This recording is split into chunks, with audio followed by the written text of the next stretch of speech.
എനിക്കിന്ന് മുഖ്യമന്ത്രിയോട് ചോദിക്കാനുള്ളത്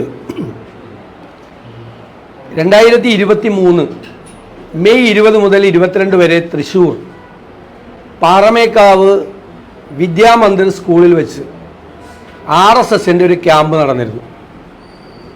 ആ RSSൻ്റെ ക്യാമ്പിൽ അവരുടെ ജനറൽ സെക്രട്ടറി ദത്താത്രേയ ഹൊസബല പങ്കെടുത്തിരുന്നു.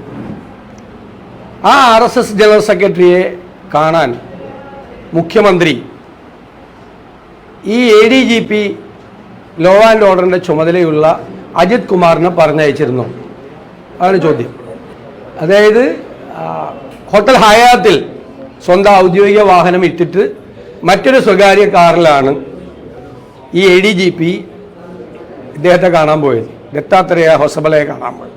1 മണിക്കൂർ അവർ തമ്മിൽ സംസാരിച്ചു. മുഖ്യമന്ത്രി എന്ത് കാര്യമാണ് ADGP ലോ ആൻഡ് ഓർഡർ വഴി RSS ജനറൽ സെക്രട്ടറിയോട് സംസാരിച്ചത്? ഏത് വിഷയം തീർക്കാൻ വേണ്ടിയിട്ടാണ് അദ്ദേഹം ആവശ്യപ്പെട്ടത്? എന്ത് കാര്യത്തിനാണ് കേരളത്തിലെ പോലീസിലെ ലോ ആൻഡ് ഓർഡറിൻ്റെ ചുമതലയുള്ള ഒരു ഉന്നത ഉദ്യോഗസ്ഥനെ അങ്ങോട്ട് അയച്ചത്? അതിന് കേരളത്തിലെ ഒരു RSS നേതാവ്, തിരുവനന്തപുരത്തുള്ള ഒരു RSS നേതാവ് കൂടി അതിന് ഇടനിലക്കാരനായിരുന്നു.